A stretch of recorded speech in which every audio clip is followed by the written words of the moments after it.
Yo,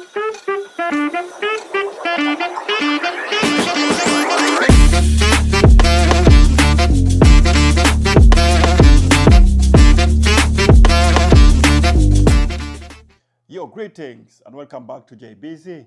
I'm JBZ, your host, a Houston, Texas-based broadcaster. JBZ Media is dedicated to providing engaging discussions on a variety of topics, including entertainment, informative content, and fostering interpersonal connections with a diverse audience. Today, I'm honored to be joined by a great African-American colleague and father figure that has given me a lot of wisdom about life. With all due respect, please introduce yourself.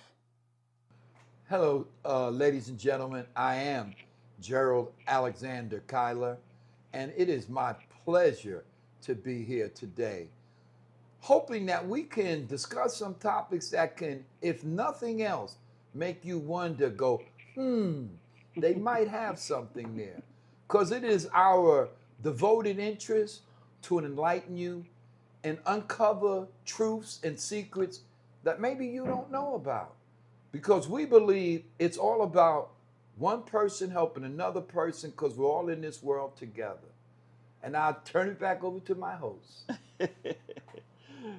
Thank you. Our discussion today will center on the innovative and enlightenments that African Americans go through every day in America. Okay, the first thing that comes to me when I think of African Americans in America, and it is a very selective topic, but sometimes I'd like to broaden it because I think it's not inclusive to African Americans. I think it's more or less how America treats all minorities. Yes. But since African Americans is our topic, and we were the first and largest immigrants or minorities in this country, I think we bear the title or the mantle first. The one thing I would like to bring out is conditioning. America denies the fact that they have social conditioning programs set in store. It's there, it exists. And what I'm particularly speaking about is conditionings that work on your mind to give you preconceived perceptions about a person when you don't even know them. It's based basically on the color of their skin. It's the ability, which it really is a disability, because this is not a good thing, this is a negative thing. It's the ability to categorize a person just because of his skin color, not the content of his character and his behavior. Before we proceed, we encourage you to like, subscribe, share our videos, and activate the notification bell to stay informed about our latest content. Man. And I say, hit the bell, join us, get the encouraging words of wisdom. You never can get too much wisdom. So join up, because this is a hot network right here. You need to get on board, okay?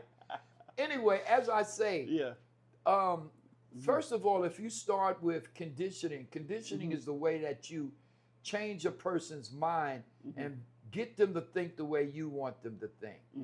Okay, for example, the educational system, it's not by accident that it completely has no reference of African American inventive achievements. You can have a master's degree from Yale, but you won't know that there were great contributions by African Americans. They built the White House. They put the electric lights, all the street lights. You know, I just learned that just the other day, that the first, it was of African-American man that came up with the traffic lights. Lawnmower, electric light, with Edison takes GPS, I didn't even know that. All this stuff that we've done. This stuff should be included in education so that children get a fair, level example of who they're living with. Instead, what they get is that African Americans were not achievers. They were nothing. They were lazy, uneducated, and for a good 200 years in this country, they were treated like animals. They were less than human beings.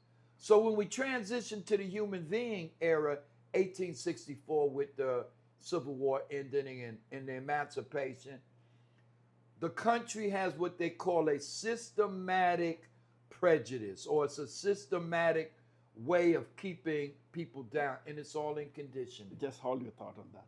So basically, you just pretty much like you brushed on, you just talked about you just briefed on what was in my mind or what was in my thought. I understand there are various misconceptions surrounding African Americans. Yes. Right? This pertaining to what you just said. And I've heard some members of the diaspora, when I talk about diaspora, I talk about African Jamaicans. Yes. African from Africans. Yes. African from... they get stereotyped too. Basically Caribbeans and Latin America. Yes. So all these guys, I've heard them express that they believe African Americans in the U.S. are privileged and are lazy. Okay. What can you tell us about that? This is part of the conditioning scheme. Mm-hmm. America, like I said, has these social programs that exist in the educational system, mm-hmm. the social, psychosocial system, mm-hmm. that they promote this from a young age so that it is what people believe as the truth. Now, this is the comical thing to me. Yeah. Like they say, privilege, that we've given black people everything. We give them. And the number one component that they talk about with privilege is welfare. Welfare. Mm-hmm. That we give them food stamps, mm-hmm. we give them low-income housing. Mm-hmm. But what we never speak about, it's never uncovered. It's always under the blanket. Mm-hmm.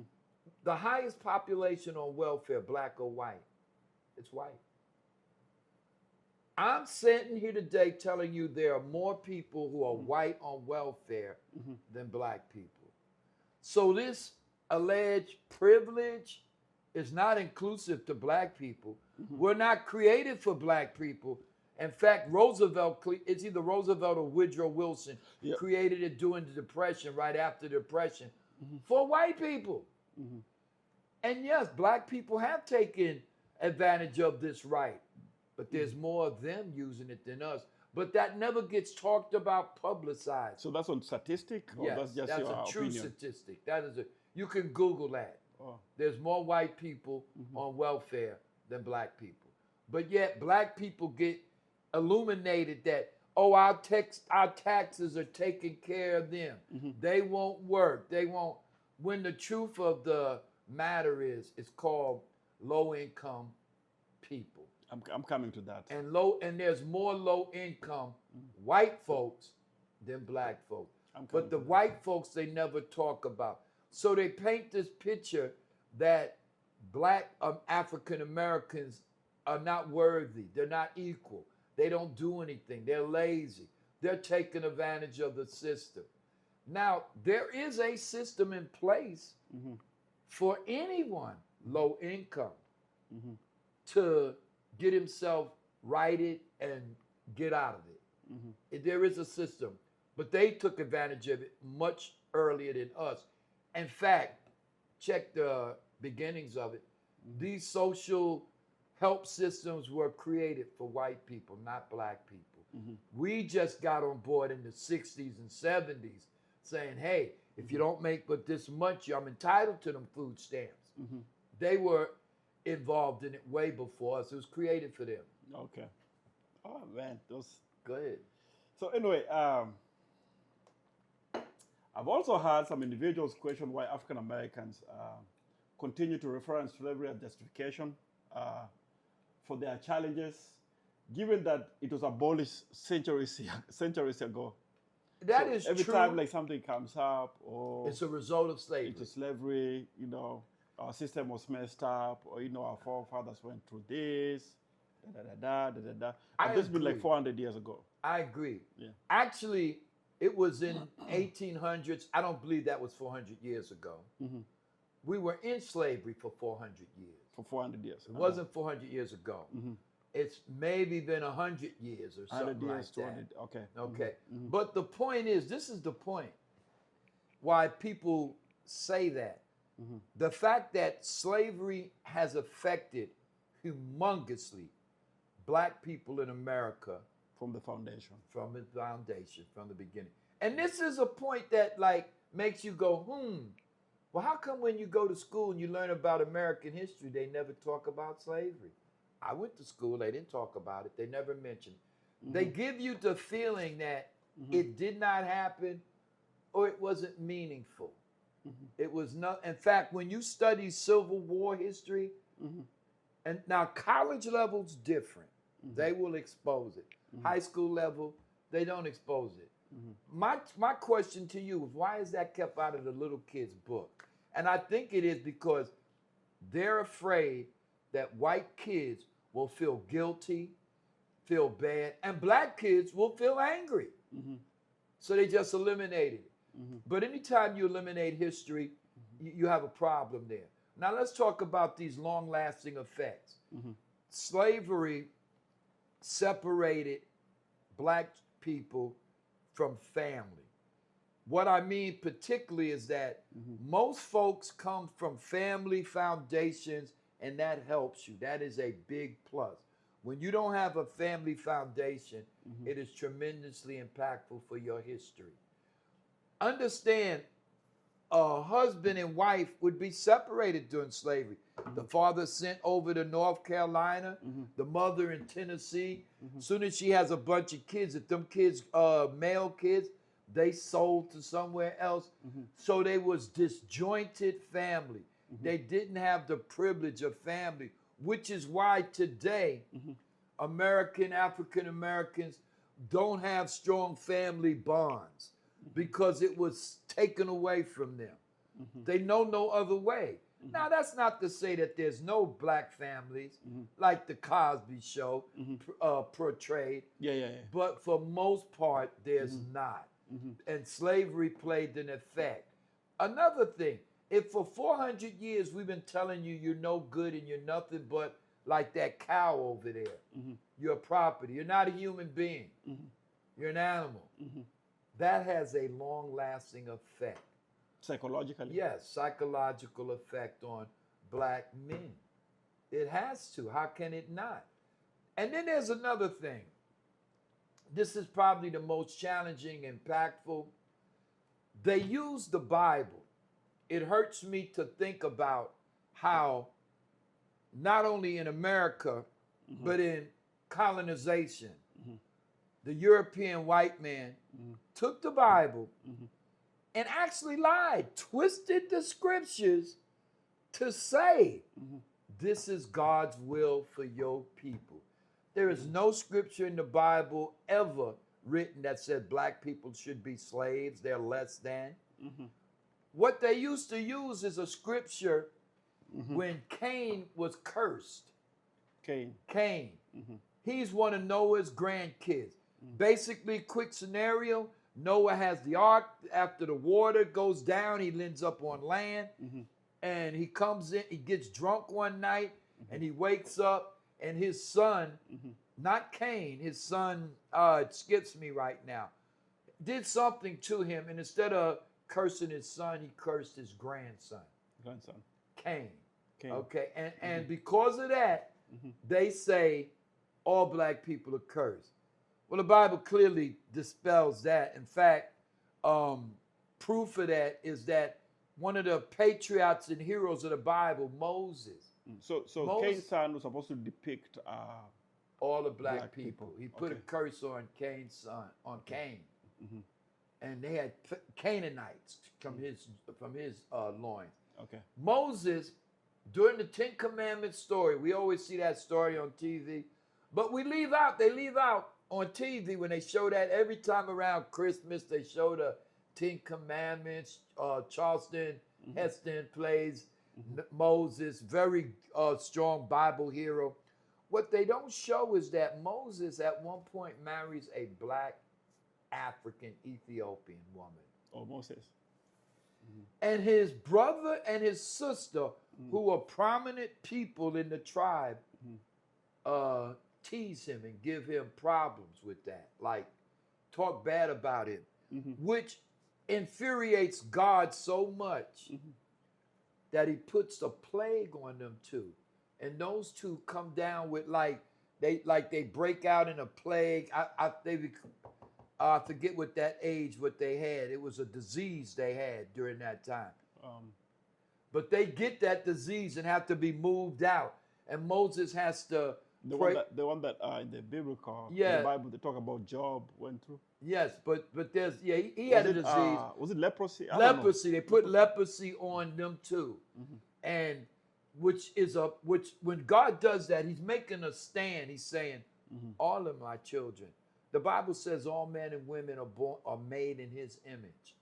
Doesn't say just white folks. Said they're made in the image of God. They're all his children. God was so mad at them that he did that. But they don't show that. So like I say, and they've done the same thing in colonization. They changed the Bible, they actually have given Christianity a terrible name. Do it our way or die. This is the way we're helping you. It's terrible. But anyway, back to the subject at hand. Back to the subject at hand is that there is a conditioning in America. And the fact that I challenge folks, if you travel in a car, you travel from state to state, as you go from state to state, you will see different degrees or level of this social prejudice, preconceived ideas about black folks. The further you get up north, it starts to change. It starts getting diluted. Better or worse? Right. Better or worse? Better. It gets diluted. It's not as prominent. It's in the South, it's the worst. It's the most intense. Not by accident, the South is the area that slavery was in.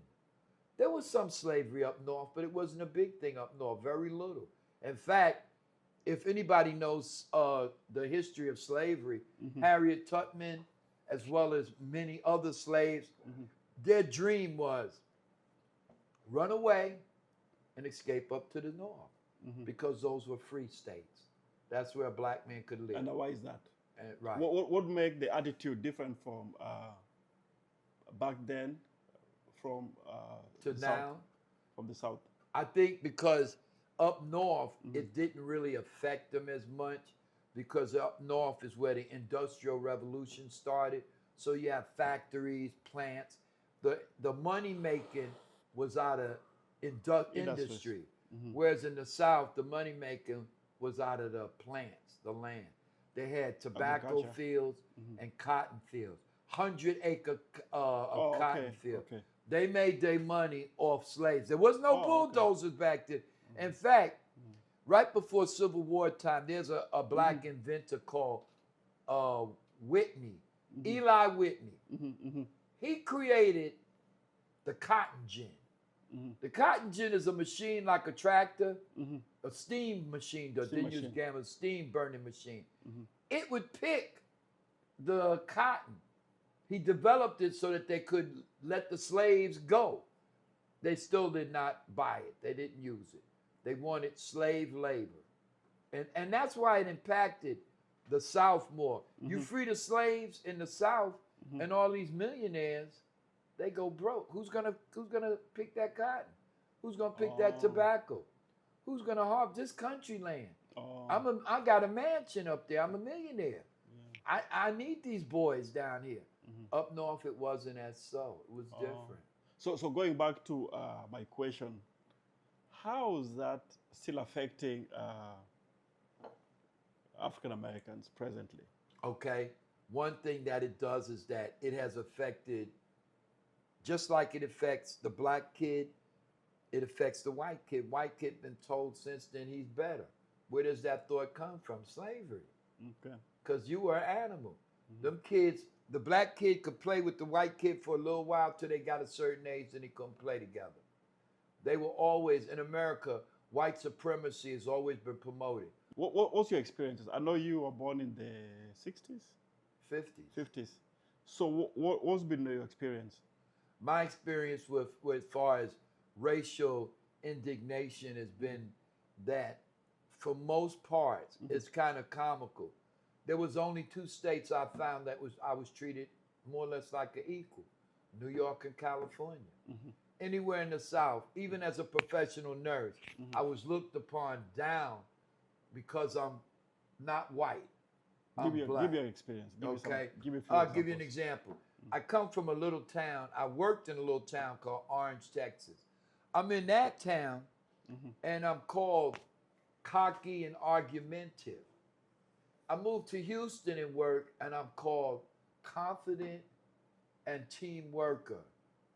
Different. I never So changed. in Orange, those are your colleagues, work colleagues, or Colleagues, yes. colleagues. In other words, black people weren't supposed to know anything or say anything. They say you were cocky. Okay. Yes. Okay. I was supposed to be dumb or under the curve. That's your feelings. That's how you felt. Right. So regarding education system, we're going now to education system, right? Okay. In America, I'm curious. In fact, let me add this. It wasn't till like not the 50s, it was like the 60s. Black people weren't allowed to go to certain white colleges. Oh, yeah? People don't know that. It's like in the 60s. We could not. In fact, let me tell you this. For all of y'all who don't know. Up until, now I come from New York. I went to school with white kids, okay? Since 1958. That's when I started school. I'm with kids. I know for a fact in the South, they had segregation. They did not integrate schools to 1970. That means to 1970, that means the 40s, 50s, 60s, a black person who wanted an education had to go to a black school. Well, let me ask you, did they have the same facilities as the white school? No. They had the older books. They didn't have the same money. Government funding wasn't there. They got a cheaper version of an education. And then when they graduated and wanted to go to college, they couldn't go to the white colleges. They couldn't go to University of Alabama. They couldn't go to Cornell University. So what happened in the 50s was that black scholars started creating black colleges. And that's the beginning of, I think they call it HCA something. It's a acronym of, it stands for Black Colleges, Historical Black Colleges. It's HB something.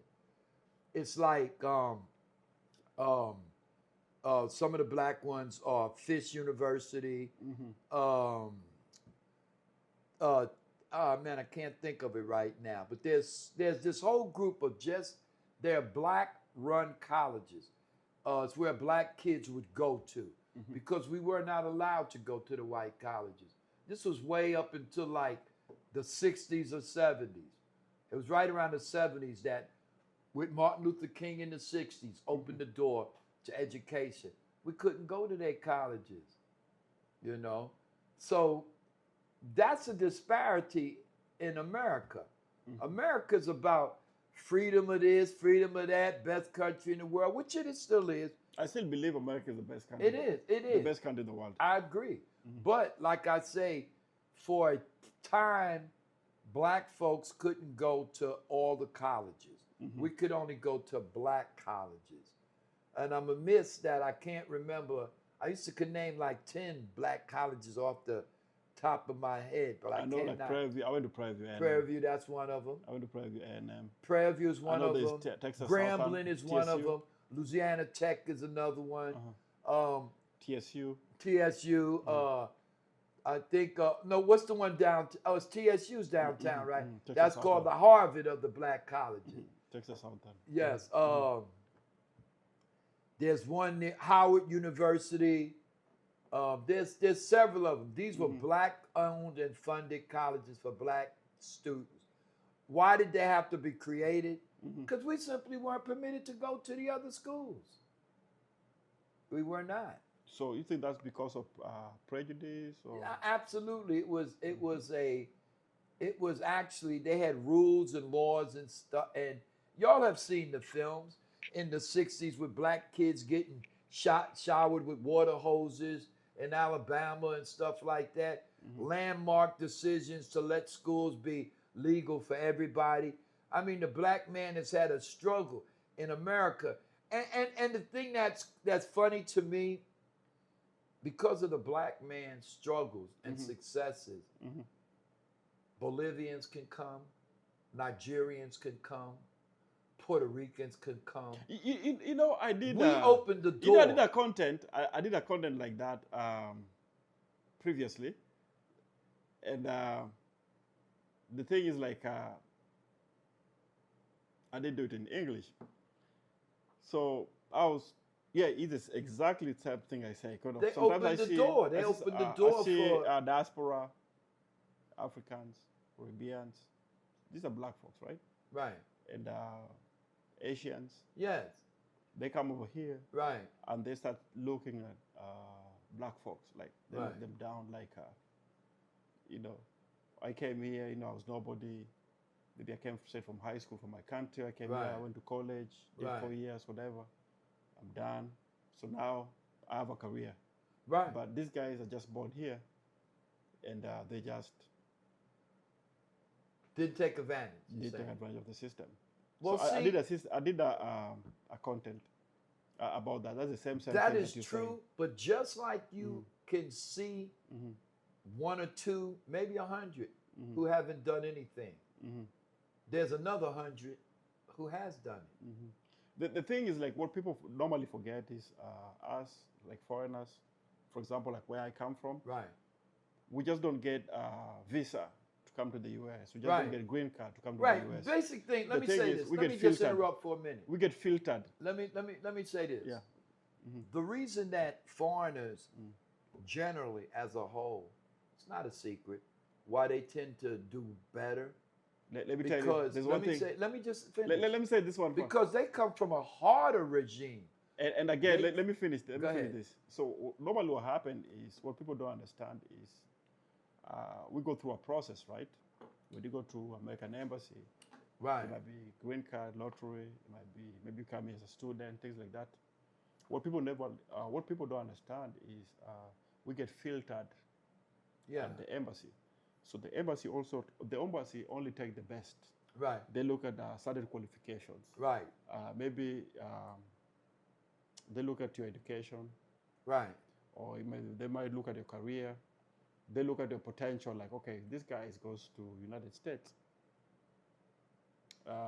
What can he do better for America? Right. Things like that. So now, these guys coming to the US, or some of us coming to the US, whatever, we already been filtered Right. with certain. So it's sort of the best of the so best. it's easy. Yeah, it's easy for us to Right. to move up. So now the thing is, like, Plus, when I you come, think also your country is harder. yeah, that's one of So it. that makes that's one you. of it. That makes you. But if the you but come the from a- arrogance, I'm telling you the arrogance part. So the Right. arrogance part is, like, so when you come over here, we move up Yes. faster Right. or quick Right. because we the best. But I think that's only part of the equation. oh, yeah, I go ahead. disagree. I think that is a big part, but I don't think that's the biggest part. I think the biggest part is that you come from a country with lesser opportunities. Less opportunities, yeah. So this is your goal. This is a big thing. You are like us after the Civil War. After the Civil War, when blacks got free and blacks could go to school, they were striving. They were doing something. They were, because they were given an opportunity and they had come from hardship. Yes, yes, When yes. you come from hardship, or to be honest, when you come off of almost from nothing, you come from nothing and you see something right there, Yes. and you just got to work to get it, because you know work. Yes. Because when you're in these other countries or in America before Civil War, Yes. it's nothing but work. So you know how to work, and you know poverty, you know poor, Yeah. you know poor, you know not having clothes, not having food. So when they open the door, we excel. When y'all come over, y'all excel. What has happened is that it's been about 100 years of that, and now the curve is going down. The curve is going down. Now they're getting comfortable. Now they like the white kids who ain't doing nothing. Just like there's a group of black kids who ain't doing nothing, there's a bunch of white kids ain't doing nothing. Where the opportunities are here. And you would say, well, why don't they do something? There's all these opportunities. They like, man, Dad got the house.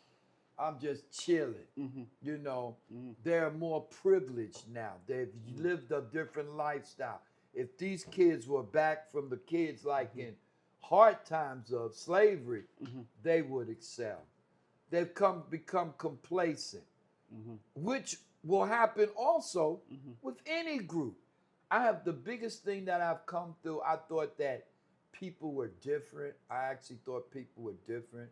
And then after being in the military, serving in Southeast Asia and learning different people, and then coming back to New York, what I've learned is that basically people are all the same. They're the same. You put them through the same problems and they'll react the same. They're the same. If you take them out of hardship and give them opportunity, they're going to excel. But that's for a couple of generations because the kids don't have hardship. The kids get stuff handed to them. Amani, you want a car? Amani, you got a big, nice house? Just an example. And I come from that. I've seen a lot of my kid buddies growing up didn't have it what I had. I had a mom and dad. I grew up in New York City where there was a lot of single parents. We weren't. There was only 2 kids. I had a car out of high school. They didn't have no cars out of high school in my neighborhood. They didn't have that. I had a motorcycle before that, mini bike before that. You could say I was a kid of privilege. You see what I'm saying? So I'm saying as the generations go on, they forget the struggle and the hardship, and they become soft. And that happens not just black. There's a ton of white kids the same way. That happens with people. Basically, we want to look at people differently, but they not. People are the same. There's good black folks, and they're bad black folks. There's studious black folks all about education, and there's some who's not. There's good white folks, and they're bad white folks. Yes. There's good foreigners, and they're bad foreigners. Yes. So when you cut it, when you peel them away, it's all the same. I agree.